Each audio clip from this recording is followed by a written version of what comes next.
여기 멀리 스웨덴에서 한국으로 온 30대 청년이 있습니다. 그런데 이 청년은 스웨덴에서는 찾아보기 힘든 정말 놀라운 경험을 한국에서 하게 되었다고 하는데요. 대체 이 청년은 한국의 무엇을 보고 이토록 놀라게 되었던 걸까요?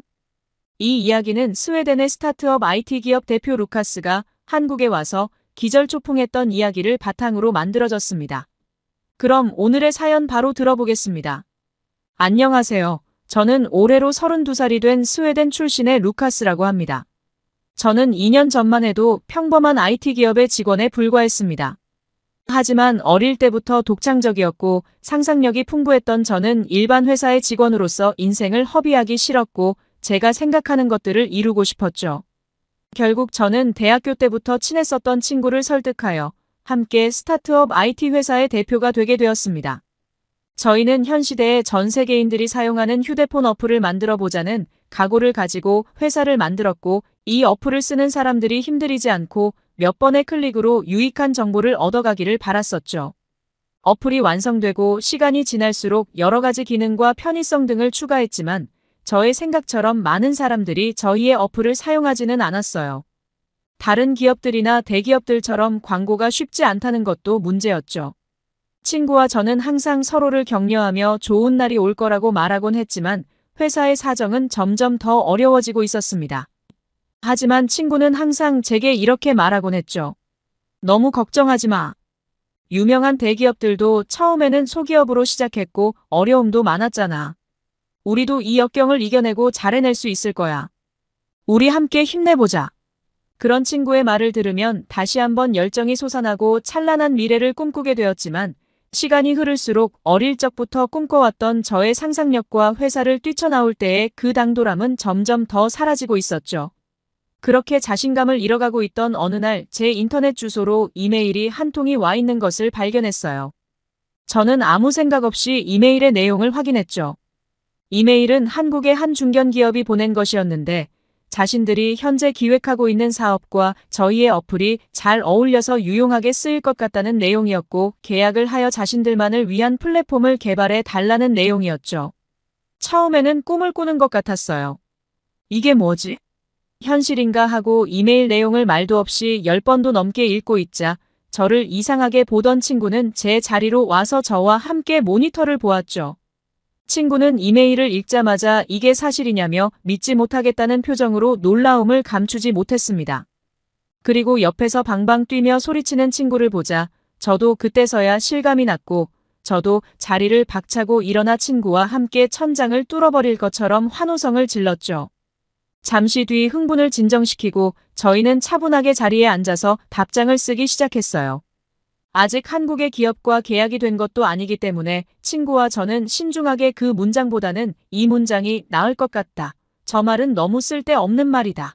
이 말은 너무 예의가 없어 보인다 등등 노심초사하며 한참을 앉아 정성을 다해 답장을 썼어요. 그렇게 한국의 기업과 이메일로 여러 번 업무적인 이메일을 주고받고 나서 저희는 한국에 있는 담당자들과 화상회의까지 하게 되었어요. 한국의 기업은 저희 어플에 대해 굉장히 긍정적인 반응을 보여주었고 몇 번의 협상과 조율 끝에 한국 기업의 본사에서 계약까지 진행하기로 결정되었어요.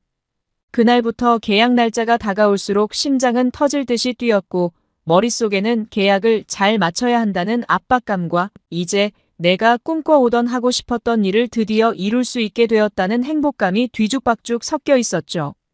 계약을 하러 제가 한국에 직접 가야 했고 한국 기업에 대해 좋은 인상을 심어주어야 했기 때문에 인터넷으로 한국의 문화나 예절 같은 것도 찾아보고 외워두었죠. 그렇게 계약 며칠 전에 저는 부푼 꿈을 안고 한국행 비행기에 몸을 실었습니다. 저는 한국으로 향하는 비행기 안에서 아직 3일이라는 여유 시간이 있었기 때문에 하루 이틀 정도 한국을 돌아다니며 여행을 할지 아니면 숙소에서 긴장된 마음을 추스리며 계약에 대한 연습과 준비를 할지를 가지고 고민했어요. 첫 계약이기 때문에 긴장도 되고 걱정도 많았지만 과한 긴장감은 오히려 독이 된다고 생각해서 긴장을 가라앉히기 위해 조금만 한국을 구경하기로 결정했죠. 그렇게 한국에 도착했고 제가 도착했을 때는 이미 늦은 시간이었기 때문에 바로 호텔로 들어가 잠이 들었고 다음날 편한 차림으로 호텔을 나와 한국 방문에 나섰습니다. 저는 한국에서 유명한 곳으로 알려진 경복궁을 방문해보기 위하여 지하철을 타려고 역 안으로 내려갔죠. 처음에는 한국의 지하철역 안에서 조금 헤맸지만 살펴보니 다행히 제가 있던 호텔과 경복궁은 환승 없이 한 번에 갈 수가 있었던지라 어렵지 않게 갈 수 있겠다는 생각으로 역 안을 걷던 중이었습니다. 그런데 그 순간 지하철이 들어오는 소리가 들리더군요. 지금 생각하면 뭐가 그리 급했는지 그냥 다음 지하철을 탔으면 그런 일은 겪지 않았을 텐데 말이죠. 당시에 저는 한국에 여행 온 것만 같은 설레임과 빨리 한국을 구경해보고 싶다는 너무도 들뜬 마음을 주체하지 못하고 지금 들어오는 지하철을 타기 위해서 계단 쪽으로 급히 달려가기 시작했어요. 이 정도 속도면 이번 열차를 탈 수 있겠다는 생각을 가지고 열심히 달리던 그 순간 저의 귀에 무언가가 투박하게 떨어지는 듯한 불길한 소리가 스쳐 지나갔습니다.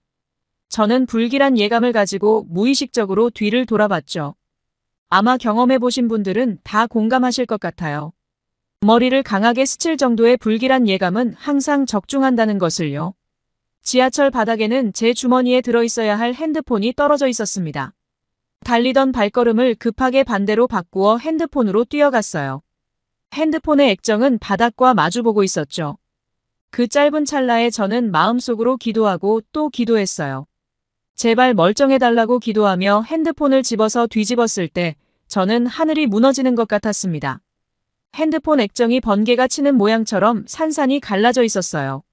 전원은 들어오는 것 같았지만 액정이 이미 박살이 나 있었기 때문에 검은 화면만이 보일 뿐이었죠.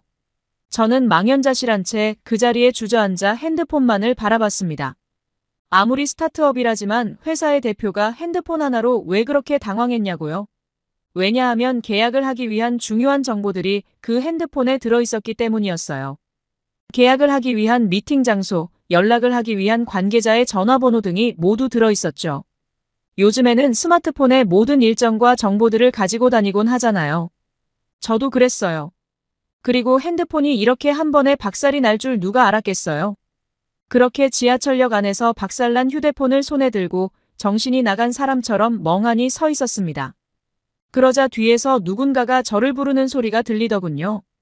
돌아보니 어떤 한국 남성분이었고 그는 저에게 다가와 말을 걸기 시작했습니다. 실례합니다. 뒤에서 걸어오다가 방금 일어난 일을 보았는데요. 유감이에요. 그런데 지금 보니 당신의 핸드폰이 삼성의 핸드폰이군요. 저는 전문가가 아니어서 정확한 판단은 내릴 수 없지만 만약 액정이 손상된 것이라면 빠른 시간에 수리가 가능하실 겁니다. 마침 이 근처에 서비스 센터가 있거든요. 꼭 한번 방문해 보시죠. 저는 그 이야기를 듣자마자 자리에서 벌떡 일어나 그분께 서비스 센터의 위치를 상세하게 듣기 시작했습니다. 그러고는 감사 인사를 드린 후 바로 지하철역 밖으로 나와 택시를 잡아탔죠. 저는 택시기사님에게 방금 한국인분께 들었던 가장 가까운 삼성 서비스 센터 지점으로 가달라고 했습니다. 택시를 타고 가는 길에도 마음속의 근심은 줄어들 줄 몰랐죠. 왜냐하면 아직까지 스웨덴에서는 삼성 서비스 센터를 찾기도 어려웠고 만약 찾는다 하더라도 수리를 하는데 거쳐야 하는 절차가 굉장히 복잡하고 시간도 오래 걸렸거든요. 저는 한국에서도 오래 걸리면 어쩌나 생각했지만 그때 당시에는 뭐라도 하지 않으면 안 되었습니다. 지푸라기라도 잡고 싶은 심정이었죠. 서비스 센터는 생각보다 가까웠습니다. 택시를 탄 지 10분 만에 도착했거든요. 저는 택시에서 내려 서둘러 서비스 센터로 들어갔고 직원들의 안내를 받아 번호표를 뽑고 기다렸습니다. 낮 시간인데도 사람들이 꽤 많이 있었어요. 그래서 저는 빠르게 수리하기는 틀렸구나. 저 사람들 물건을 전부 고치려면 내 건 한참 걸릴 거야 라고 마음속으로 체념을 하고 있었죠. 그때 제 번호의 순서가 되었고 저는 해당 자리에 앉았습니다. 다행히 직원분께서 영어로 의사소통이 원활하게 가능했어요. 앉자마자 저는 마치 입에 모터를 단 듯 직원분에게 말을 했죠. 안녕하세요. 제가 오늘 핸드폰을 바닥에 떨어뜨렸는데요. 핸드폰 액정이 파손되었어요. 그런데 전원은 켜지거든요. 지금 빠르게 수리할 수 있을까요?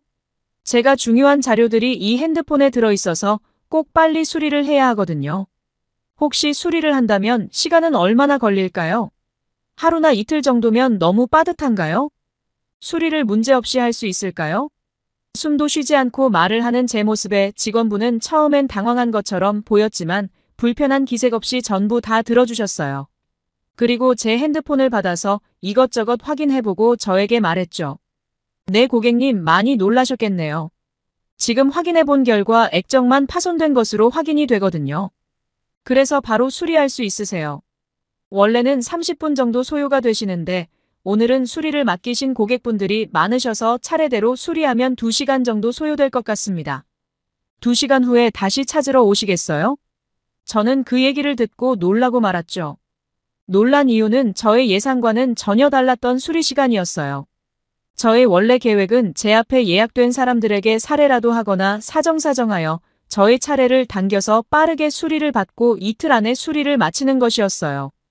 그런데 원래 소요되는 시간이 30분이고 사람이 많아 밀린 시간이 2시간이라니 아무리 삼성이 한국의 기업이라지만 이 정도일 줄은 몰랐거든요. 한국 기업의 선진적인 시스템에 저는 정말 경악을 금치 못하였죠. 서비스 센터에 핸드폰을 맡기고 나오자 어느덧 시간은 오후 시간이 되어 있었고 긴장이 풀려서 그런지 방금까지 느끼지 못했던 허기가 밀려왔어요. 저는 주위에 보이는 가까운 햄버거 가게를 찾아 들어가 햄버거를 시키고 먹으면서 생각했어요. 아직까지 그렇게 빠르게 수리가 된다는 것에 대해 놀라움이 반이었고 의심이 반이었죠. 그리고 또 한편으로는 한국에 계약을 하러 오면서 제가 삼성의 핸드폰을 사용하고 있었던 것이 정말 다행이었다고 생각했습니다. 어쩌면 한국과 저는 운명이었던 게 아닐까요? 초조한 마음으로 2시간이 훌쩍 지나갔고 저는 저의 갤럭시 휴대폰을 찾기 위하여 다시 서비스 센터로 돌아갔어요. 자리에 앉아 있으니 제 핸드폰의 수리를 맡으셨던 직원분이 저를 부르시더라고요. 제가 그 직원분 자리로 가자 직원분은 말끔하게 수리되어 있는 제 핸드폰을 내미셨습니다. 그리고 말씀하셨죠. 고객님, 기다려주셔서 감사합니다. 아까 말씀드린 대로 액정만 파손이 되신 거라 액정만 교체하였고요. 혹시 몰라 메모리나 다른 부분들도 살펴보았는데 별 이상이 없었습니다. 저는 핸드폰을 받자마자 전원을 켜보았어요. 흉측하게 박살이 나 있던 액정은 사라져 있었고 화면이 아주 잘 보이더라고요. 새 액정이라 그런지 화면이 맨들맨들하고 터치도 더 잘 되는 기분이었답니다. 혹시 몰라 저장되어 있던 중요 정보들도 확인했지만 전부 멀쩡히 잘 살아 있었어요. 저는 기사님께 감사하다는 말을 입이 아프도록 내뱉으며 수리 비용을 결제하고 호텔로 돌아왔어요. 이후 친구에게 전화해서 제가 겪었던 일을 설명하니 친구도 굉장히 놀라더라고요. 그리고 다음 날은 불안한 마음에 저는 호텔 밖으로 한 발짝도 나가지 않았답니다. 그렇게 한국의 빠른 AS 서비스 덕분에 저는 이후 한국 기업과 무사히 계약을 잘 마칠 수 있었고 지금은 다시 스웨덴에 돌아와 있는 상태입니다. 성공적인 한국 기업과의 계약 성사와 회사의 상승세로 인해 회사의 규모는 처음보다 많이 커져서 이제는 직원도 몇 명 생긴 상태이고요. 만일 그때 제가 삼성 핸드폰을 사용하지 않았다면 어찌 되었을지 가끔 상상만 해도 식은땀이 흐르곤 합니다. 저는 현재도 삼성폰을 사용하고 있어요. 가끔 스웨덴에서 AS를 받아야 하는 상황일 때는 한국의 빠르고 친절했던 AS 시스템이 너무도 그리워지곤 합니다.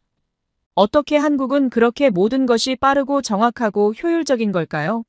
한국을 한번 겪고 나니 스웨덴은 모든 것이 엄청 느려 터져서 답답한 마음이 크네요.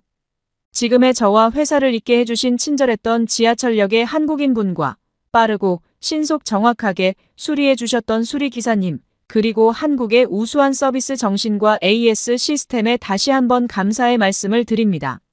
먼 나라 한국까지 와서 우여곡절 끝에 성공적으로 계약을 마무리하고 현재 스웨덴으로 돌아가 회사를 열심히 운영하며 살아가고 있는 스웨덴 청년 루카스 씨의 사연 어떠셨나요? 사연을 재밌게 들으셨다면 구독과 좋아요 부탁드리며 끝까지 시청해 주셔서 감사합니다.